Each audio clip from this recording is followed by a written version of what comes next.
ভাষা বনাম ধর্ম। ভাষাকে রাজনীতির ইস্যু করে তোলা তৃণমূল কংগ্রেসকে কতটা সুবিধা দেবে?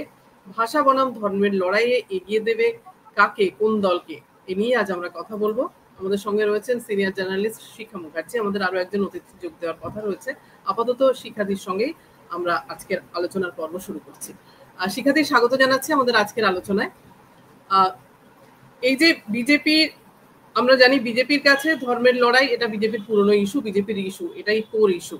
কিন্তু তৃণমূল সুপ্রিমো মমতা বন্দ্যোপাধ্যায় যেভাবে ভাষা আন্দোলনের কথা বললেন, যে ব্লকে ব্লকে ভাষা আন্দোলন শুরু করতে হবে, বিধানসভা নির্বাচনে ভাষা বনাম ধর্মের লড়াই হচ্ছে, এটা প্রায় নিশ্চিত।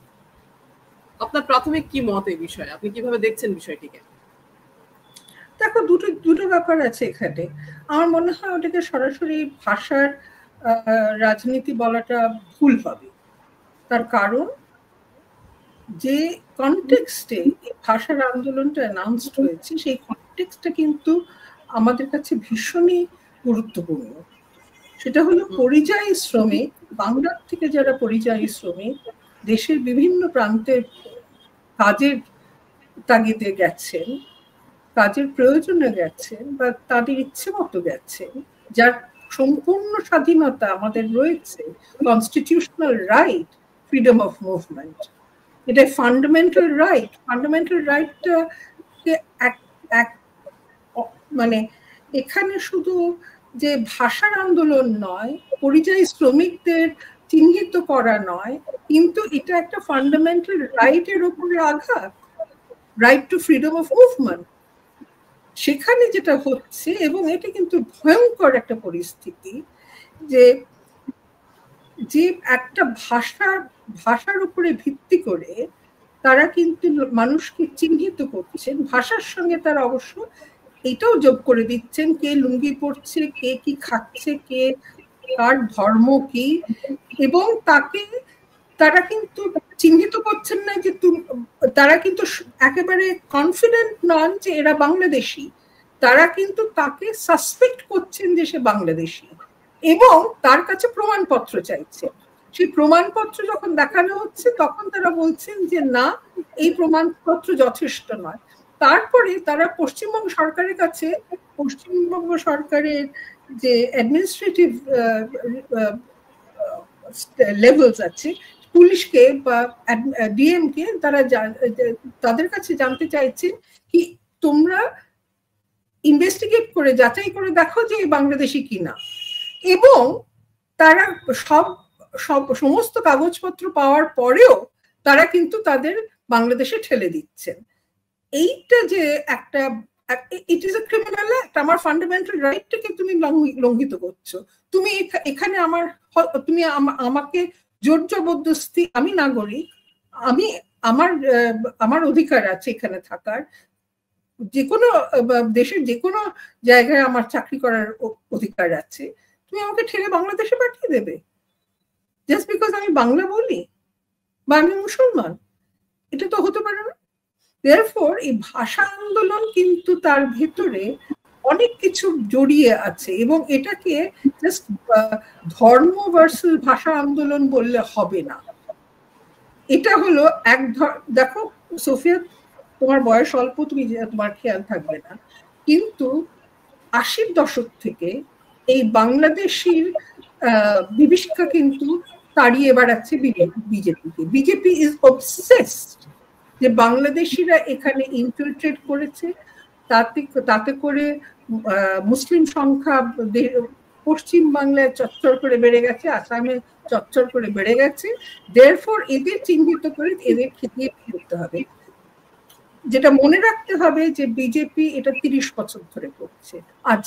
আজকে তার এই যে এদের যে এখন যে ইনিশিয়েটিভ, এটা কিন্তু ভীষণ পুরনো ইনিশিয়েটিভ। এল.কে. আদবানি করেছিলেন। এল.কে. আদবানি এক সময়, আমার মনে আছে, দেবরাজ বাবুরও হয়তো মনে থাকবে, যে গুজরাট, সুরত থেকে, মহারাষ্ট্র থেকে, ঝাবেরি বাজার, মুম্বাই থেকে ধরে ধরে পশ্চিমবাংলার লোককে তারা কিন্তু বাংলাদেশে পাঠানোর চেষ্টা করেছিলেন। দড়ি বেঁধে তাদের বর্ডারে নিয়ে গিয়েছিলেন, এবং যা যা ডিসক্রিপশন আজকে আমি খবরের কাগজে পড়ছি প্রত্যেকটা আমরা 90 দশকে দেখেছি। দেয়ারফর বিজেপির এই যে কি বলবো নির্বিচার আরবিট্রারি একটা আইডেন্টিটি পলিটিক্স, এটা কিন্তু শুধু ধর্ম নয়, এটা অনেক অনেক গভীর একটা তাদের অবসেশন। ওরা মনে করছে যে পশ্চিম বাংলায় রাজনীতি করতে গেলে তাদের এই ধরনের রাজনীতি করতে হবে, যেখানে তারা বাংলাদেশের একটা ভূত দেখিয়ে তারা 30 বছর ধরে এই রাজনীতি করে যাচ্ছে। কিন্তু এই যে রাজনীতি, এটার একটা রেজিস্ট্যান্স হওয়া দরকার। সেখানে মমতা বন্দ্যোপাধ্যায় ভাষা আন্দোলন বলুক বা সিপিআইএম, বামপন্থীরা এবং সিপিআইএম এর সবাই মিলে যে প্রতিবাদটা করছে, সেটাও কিন্তু ইকুয়ালি লেজিটিমেট। এখানে ভুললে হবে না। আমরা যদি মনে করি যে এটা শুধু তৃণমূলের লড়াই, এটা কিন্তু ঠিক নয়। এখানে কিন্তু বামপন্থী দলেরা রয়েছেন, বামপন্থী দলেরা রাস্তায় নেমেছেন। ফলে এটা যে শুধু ভাষা আন্দোলন নয়, আগামী ইলেকশন যে এটার উপরে লড়া হবে অবশ্যই, কিন্তু এই আগামী ইলেকশনটা শুধু তৃণমূলের তরফ থেকে লড়া হবে না, এটা কিন্তু বামপন্থী দলের থেকেও লড়া হবে। এবং এটা সিগনিফিক্যান্ট, তার কারণ বাঙালি হওয়াটা যে একটা ক্রাইম, এইটা কিন্তু একসঙ্গে জড়িয়ে যাচ্ছে এই ন্যারেটিভে। This narrative is totally unacceptable. কি করে হতে পারে যে পশ্চিম বাংলার লোক আমরা নাগরিক নই, এবং নাগরিকত্বের প্রমাণ যত রকম ভাবে দেখানো হোক না কেন তারা কিন্তু মানে না? এটা কি করে হতে পারে? 30 বছর ধরে এই রাজনীতি তারা করে যাচ্ছে। আমাকে এলিয়েন করে দেবেন? বিজেপির রাজনৈতিক স্বার্থের জন্য আমাদের নিজেদের দেশে দাঁড়িয়ে আমাকে বহিরাগত হতে হবে? এটা কি করে হতে পারে? এর প্রতিবাদ তো করতেই হবে রাজনীতি।